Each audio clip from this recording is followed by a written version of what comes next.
Hi everyone, this is Melissa. I go by Stitching Liz here on YouTube and also over on Instagram. It would mean so much to me if you'd follow me in both places. Thank you so much for joining me today. Welcome back if you've been here before, and welcome if you're new. Today I'm going to be telling you about what I'm doing in May, and maybe you'll want to join me. That would be great. So what I'm going to be doing in May is something called Moody May, and I did it last year as well. That was the first time I did it, and it was a great deal of fun for me, and I hope you'll try it and also experience the fun. So what is Moody May? Moody May is simply a month of stitching in which you stitch according to your mood. And so there's a lot of ways that you can do that. It can be as simple as just saying, what am I in the mood to stitch today? Pick your project and go about it. Or you could be a little more introspective about it and think about it a little more. So I've made, if you want to put a little thought and reflection into Moody May, I've made an interactive workbook that you can use. I will have it linked in the description down below, so you can access it through my Google Drive. And I'll just explain a little bit about my thinking about what Moody May could look like for you to use this workbook. So Moody May, as I said, is simply just a month where you stitch according to your mood, and you would use this workbook to help you assess your moods, the kinds of projects you want to stitch, and reflect on the process and how it made you feel. You can print these pages multiple times, any page you want, and use it for every project that you stitch on, any stitching session, or you can try it just once. It's really up to you. There's no rules for Moody May. So the first step that I will be trying to do is rate my overall mood. So on a scale of 1 to 5, what is my mood right now? And 1 is really struggling, sad face. And 5 is really good and positive, happy face with hearts for the eyes, and everything in between. So what is my overall mood? And then step 2 is to circle words that match your mood right now. So I have a list of words that are different moods that you could be feeling. So things like tired, motivated, alert, short attention span, excited, anxious, calm, meditative, bored, cranky, energetic, cheerful, curious, lonely, weird, restless, relaxed, determined, inspired, whimsical, or overwhelmed. So circle anything that applies to you at that moment.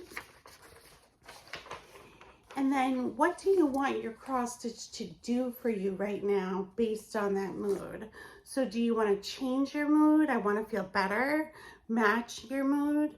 I'm feeling good and want to keep feeling that way. Or challenge you. I'm feeling really good and up for a challenge. Step 4 is what characteristics of my cross stitch project will meet what I want right now. So which of these things, what qualities of your cross stitch project will do what you want based on your mood? Do you want a new start? Do you want to work on a whip? Do you want to work on something small, large, easy, challenging, colorful, tonal, or monochromatic? Do you want it to be a product or progress stitch? Do you want it to be kitted and ready, or do you want to play with fabric and threads? Do you want it to be quick or long term? So those are some of the qualities that you could have in your project. Step 5 is to think about your projects, your whips, your stash, your potential new starts, your kitted up projects, and write down anything that comes to mind that might fit the things you're looking for to do.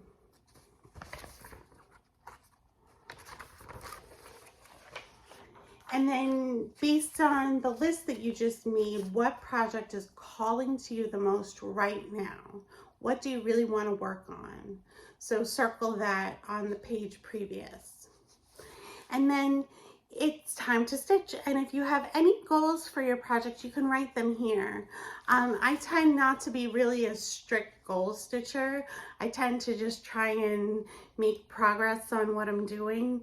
So you don't have to have goals at all, but if you are a goal type stitcher, you can write them down right here. And then step 8 is stop stitching when you feel like it. Even if you haven't met all your goals, just stop. This is about your mood. This is about feeling good, using the therapeutic aspect of stitching, trying to release any of the obligation that comes with stitching sometimes. So just stop when you feel like stopping. And then step 9 is to reflect on how you're feeling at the beginning of your cross-stitching session and how you feel now. Did your cross-stitching help you in any way? Did it accomplish what you wanted to accomplish regarding your mood?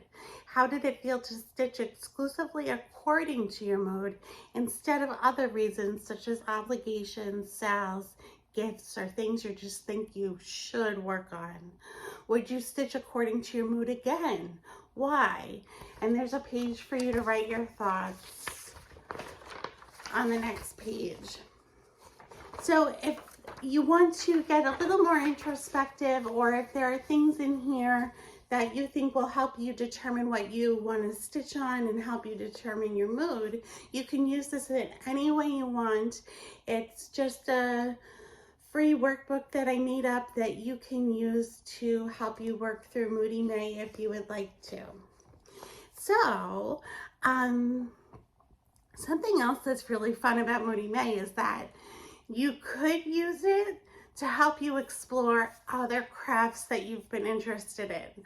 Or if you currently are somebody who likes to do other crafts, sometimes we get locked into feeling like we should be stitching and we push aside some of the other things. You can use Moody May to let you crochet or knit or diamond paint or color or do polymer clay or do whatever it is that you want to do. If you want to read a book instead of stitching, read your book.